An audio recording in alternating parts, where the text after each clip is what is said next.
বাংলাদেশের রাজনীতিতে প্রায় প্রতিদিনই দেখা যাচ্ছে নানা ধরনের ধারা বিভাজন। অল্প কিছুদিন আগেও যেখানে বিএনপি ও এনসিপির সম্ভাব্য জোট নিয়ে আলোচনার জোয়ার ছিল, এখন সেখানে এনসিপি ঝুঁকছে জামায়াতের প্রভাবক্ষেত্রের দিকে। গণভোট এবং জুলাই সনদ ইস্যুতে বিএনপি ও জামায়াত সম্পূর্ণ ভিন্ন অবস্থানে রয়েছে। এই পরিস্থিতিতেই জামায়াতের চলমান কর্মসূচিকে সমর্থন জানিয়েছে এনসিপি, যার ফলে বিএনপি অস্বস্তিকর অবস্থায় পড়ে গেছে। ৮ দলের আন্দোলনের প্রতি সমর্থন জানিয়ে জাতীয় নাগরিক পার্টির প্রধান সংগঠক নাসির উদ্দিন পাটোয়ারী ঘোষণা দিয়েছেন, আন্দোলনকারীদের বলবো, আমরা আপনাদের সঙ্গে আছি, দাবি আদায় না হওয়া পর্যন্ত পিছিয়ে আসবেন না।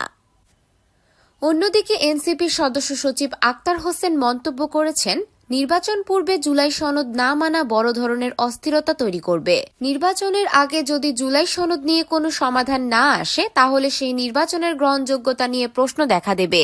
এনসিপির মতে ভোটের আগে গণভোট আয়োজনই একমাত্র সমাধান। মুখ্য সমন্বয়কারী নাসির উদ্দিন পাটোয়ারী আরও জানান, দেশের জনগণ গণভোট চায়, অথচ বিএনপি তা এড়িয়ে যেতে চাইছে। ১০০ বছর চেষ্টায়ও দলটি গণভোট রোধ করতে পারবে না।